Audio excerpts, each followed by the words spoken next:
Yeah, well, just first of all, I want to thank all the witnesses today too, and I would be fully supportive of paid leave for employees who are victims of domestic violence. And I suppose over the last 2 years we would have seen a huge increase, particularly during COVID.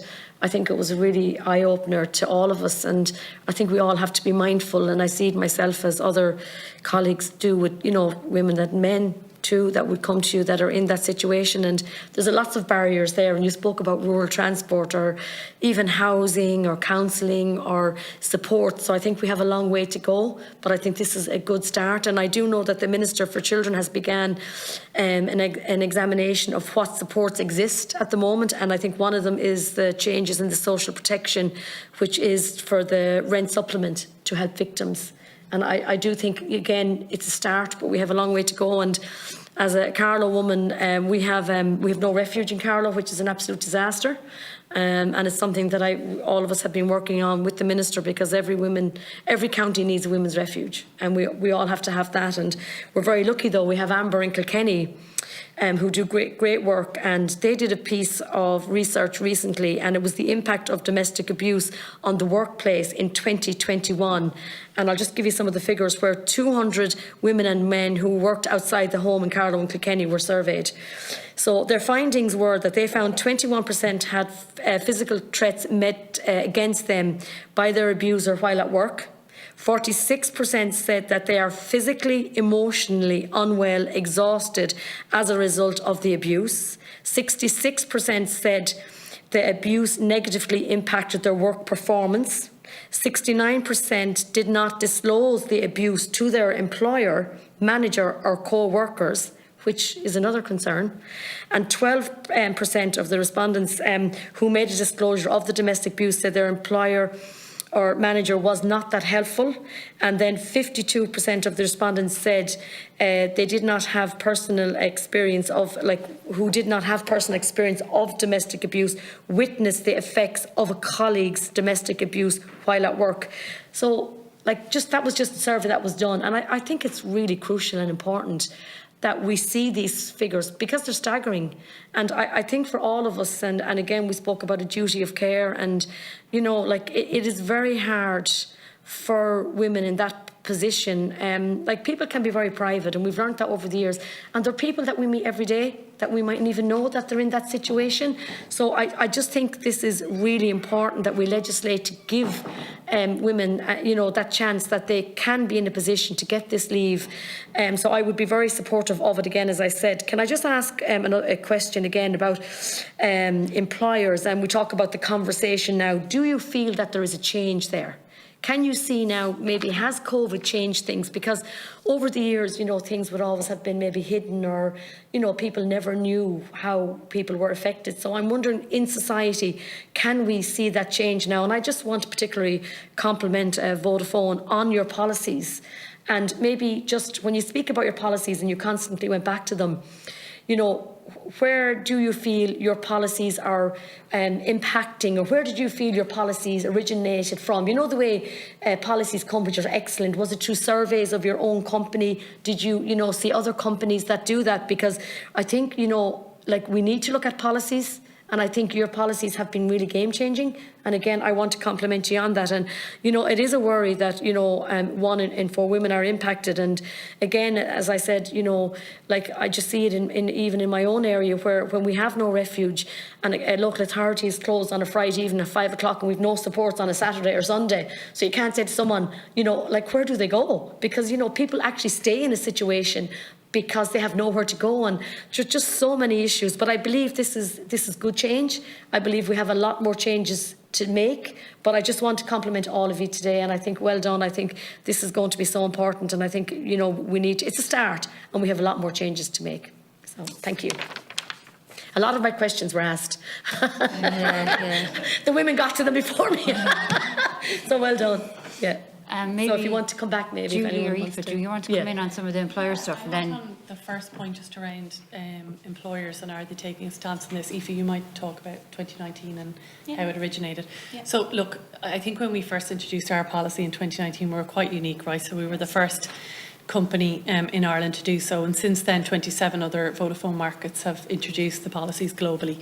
So it's certainly snowballed from there. And I think, like I said, at the time when we introduced it, we were incredibly unique, but we've certainly seen ramp on in the last 18 months. But even in the last few months, Aoife, we are inundated with requests from other organisations, from different representative bodies that represent groups of organisations, such as insurance bodies, that are coming to us and asking us to present, maybe in partnership with Women's Aid or partnership with, you know, the Rape Crisis Centre, just to open up this conversation. I think even the death of Aisling Murphy, again, has triggered a bigger conversation around this. So certainly we're seeing that increase in asks and for requests for us to share our story, and it's certainly amplified, I would say, over the last 6 to 9 months, and certainly over the pandemic.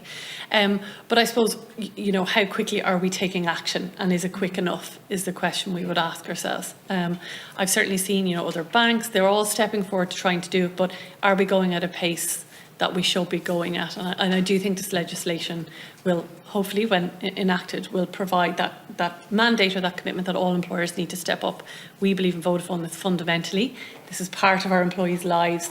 We have a responsibility to care about our employees, not only in work, but also their personal lives outside of work, and making sure we support them in the tough times as well as the good times.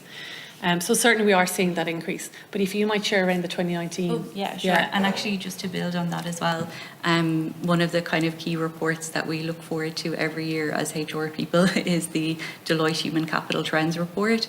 And one of the things that they see as priorities for businesses going forward in the future is more human-centred work. So, and that kind of falls in line with a lot of this talk around our policies and ensuring that our people are taken care of, essentially.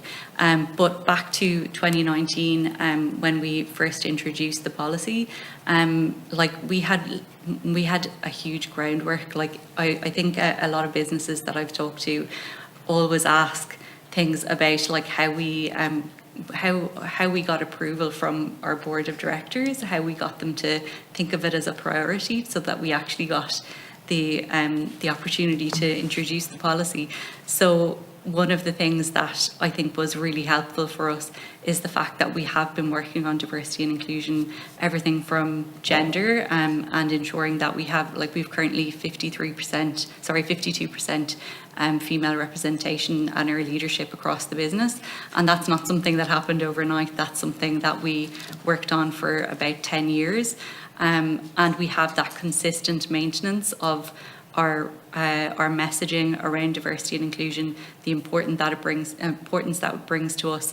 We have employee resource groups like a women's network, our LGBT network. We have a diversibility network as well, and we are working around a multicultural theme as well within our team, and now on mental health. So there's a lot kind of going on within our world of diversity and inclusion in the workplace.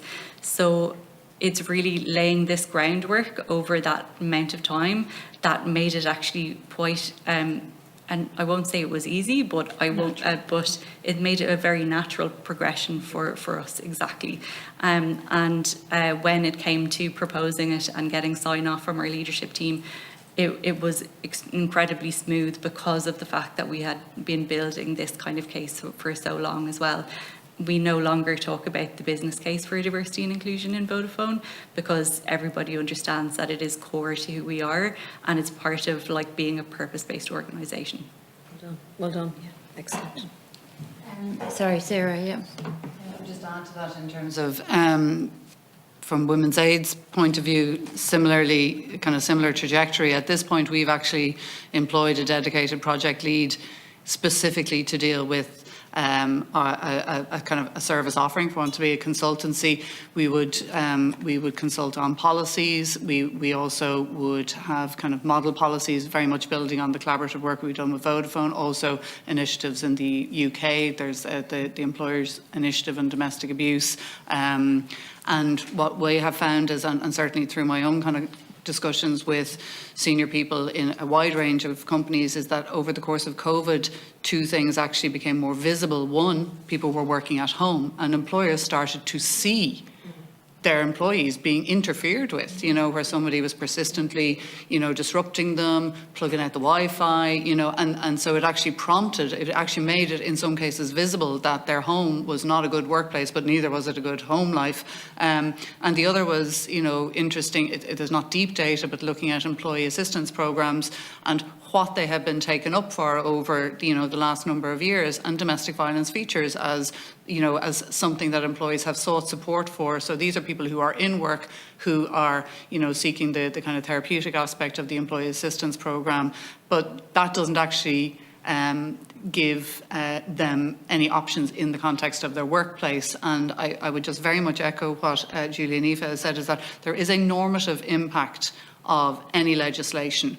And you have those who will just do it anyway, and then you will have those who go, okay, the state actually is saying that this is something we take seriously, but also that they're being very pragmatic about it. We're situating it very much in, this is something that is a practical resource and support in the same way as other workplace entitlements and initiatives, and employers will follow. There will be those who will be like, gosh, I'd never thought of that before, that makes sense. And there'll be others who, won't be as eager. But once you have a legislative statutory leave, you must then create a policy for that to sit within. And I think that also speaks to the discussion around confidentiality, because what we also know is that it is exceptionally difficult to be a survivor of any kind of abuse, be it childhood abuse or anything, to be the one who has to offer it up. I think Alison spoke about it.